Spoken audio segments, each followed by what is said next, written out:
রাষ্ট্রীয় কাঠামো মেরামত ৩১ দফা বাস্তবায়নে জনসম্পৃক্ততা এই অনুষ্ঠানের ইসলামাবাদ সভাপতি ছাত্র দলের সোনালী অতীত ১৬ নং ওয়ার্ড বিএনপি সংগ্রামী সভাপতি আলামিন প্রধান, মঞ্চ উপস্থিত আজকে অনুষ্ঠানের প্রধান অতিথি কারা নির্যাতিত নেতা নাঙ্গল মহানগর বিএনপি সংগ্রামী আহ্বায়ক সাকাত হোসেন খান, মঞ্চ উপস্থিত ছাত্র দলের সোনালী অতীত নাঙ্গল সদর থানা বিএনপি সংগ্রামী সভাপতি মাসুদ রানা, মঞ্চ উপস্থিত নাঙ্গল জেলা ছাত্র দলের সাবেক যুগ্ম সম্পাদক ছাত্র দলের সোনালী অতীত সরকার আলম, মঞ্চ উপস্থিত নাঙ্গল মহানগর ছাত্র দলের সাবেক সভাপতি সদর থানা বিএনপি নেতা আক্তার হোসেন, কেন্দ্র নাঙ্গল মহানগর বিএনপি আহ্বায়ক কমিটির সদস্য মাগিদ মুস্তাফি শিবলু, বিএনপি নেতা শেখ সেলিম এবং ১৬ নং ওয়ার্ড বিএনপির সাধারণ সম্পাদক মাহবুর রহমান, ১৭ ওয়ার্ড বিএনপি সভাপতি ফারুক হোসেন, সাধারণ সম্পাদক জিয়াউল হাসান নাইম, বিএনপি নেতা ৮ ওয়ার্ড বিএনপি সাধারণ সম্পাদক আরিফ হোসেন, বিএনপি নেতা আনোয়ার হোসেন রনি মিজান সহ এবং ১৬ ওয়ার্ড বিএনপির সহসভাপতি হাশেম সহ আমার সম্মুখে উপস্থিত শহীদ জিয়ার সৈনিকেরা, আপনারা জানেন গত ১৬টি বছর আওয়ামী লীগ এমন কোন অপকর্ম নাই যে না করে নাই। তারা মানুষের মৌলিক অধিকার, মানব অধিকার, বাক স্বাধীনতা, গণতন্ত্র হত্যা, সংবাদপত্রের স্বাধীনতা সকল কিছু কেড়ে নিয়েছে। আর তারা এমন কোন অন্যায় কাজ নাই যে যেটা করে নাই, কারণ আওয়ামী লীগ তার চরিত্র পাল্টাতে পারে না। ১৯৭১ থেকে ৭৫ ব্যাংক ডাকাতি, লুটতরাজ, ধর্ষণ এবং দেশের দুর্ভিক্ষ সৃষ্টি করা, তেমনি ভাবে ২০০৯ থেকে ২০২৪ পর্যন্ত তারা একই রকম ঘটনা ঘটিয়েছে। তাই ১৬ বছর এদেশের গণতন্ত্র হত্যা, মানব অধিকার লঙ্ঘন, মৌলিক অধিকার কেড়ে নেওয়া, রাজনৈতিক অধিকার কেড়ে নেওয়ায় এদেশের ২০ কোটি মানুষের মুখে কোনো হাসি ছিল না। জনগণের ৫টি মৌলিক অধিকার বাস্তবায়ন করতে পারেন নাই। তারা উন্নয়ন নামে লক্ষ লক্ষ কোটি টাকা বাংলাদেশ থেকে লুটপাট করে বিদেশে পাচার করেছে। তারা ছাত্রলীগ দিয়ে দর্শন করিয়েছেন, আবার সেই ছাত্রলীগের নেতারা দর্শনের সেঞ্চুরি উদযাপন করেছেন। তা আমরা বলতে চাই, তারেক রহমান বলেছে যে আওয়ামী লীগ যে চরিত্রের কারণে জনগণ থেকে বিচ্ছিন্ন হয়েছে, বিএনপির নেতা কর্মীদের সেই চরিত্র থাকা চলবে না। আওয়ামী লীগ যে লুটপাট করেছে, বিএনপির নেতা কর্মীদের লুটপাট করা চলবে না, চাঁদাবাজি করা চলবে না, সন্ত্রাস করা চলবে না, দখল করা চলবে না। আমরা বলতে চাই, নাঙ্গল মহানগর এলাকায় এই ১৬ নম্বর এলাকায় যারা বিএনপির নামে চাঁদাবাজি, সন্ত্রাস, দখলবাজি, মাদক ব্যবসা করবেন, আপনারা তাদেরকে ধরে পুলিশে সোপর্দ করবেন। আর যদি না পারেন, আমাদের মহানগর বিএনপির নেতৃবৃন্দ আহ্বায়ক সাকাত হোসেন খান এবং আমাকে বলবেন, আমরা তাদের আইনের হাতে সোপর্দ করব। কারণ তারেক রহমান বলেছে আমাদেরকে জনগণের পাশে থাকতে, জনগণের সুখে দুঃখে তাদের সেবা করতে। তাই তারেক রহমান আজকে সংস্কার ডাক দিয়েছেন। কেন সংস্কার ডাক দিয়েছেন?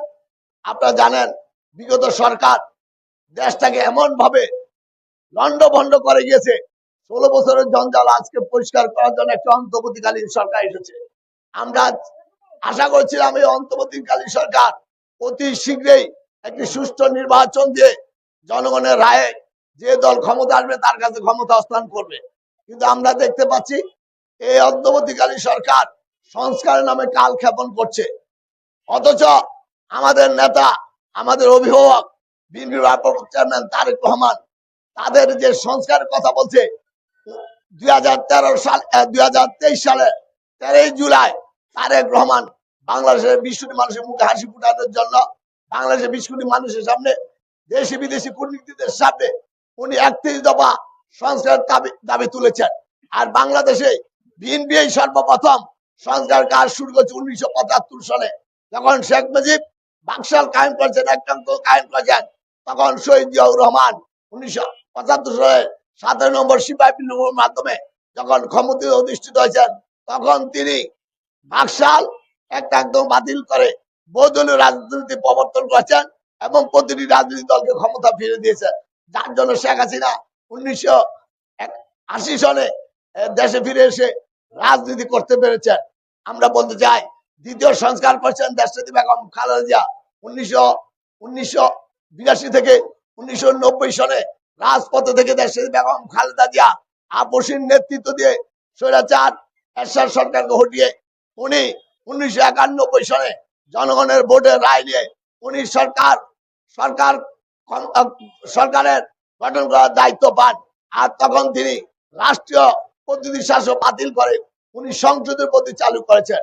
আর এখন অন্তর্বর্তীকালীন সংস্কার কথা বলছেন, তারও 1 মাস পূর্বে তারেক রহমান সংস্কার জন্য 31 দফা দাবি দিয়েছেন। কেন দাবি দিয়েছেন?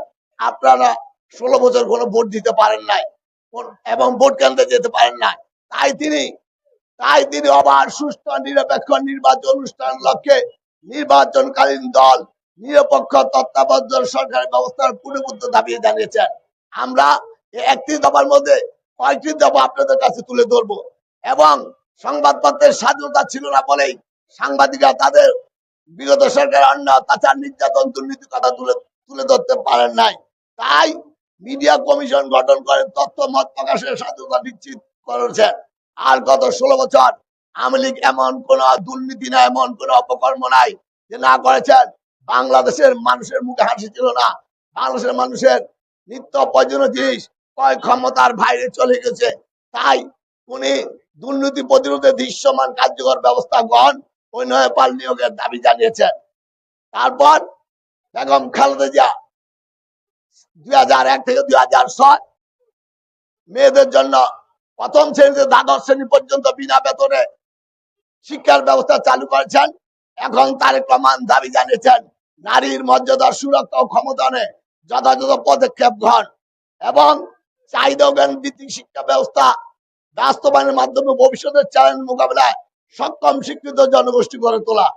বাংলাদেশের রাস্তাঘাটের যে অবস্থা আওয়ামী লীগ করে গিয়েছে, তাই সড়ক, রেল, নৌপথের আধুনিকায়ন, বহুমাত্রিক যোগাযোগ ব্যবস্থা প্রতিষ্ঠা করার দাবি জানিয়েছেন।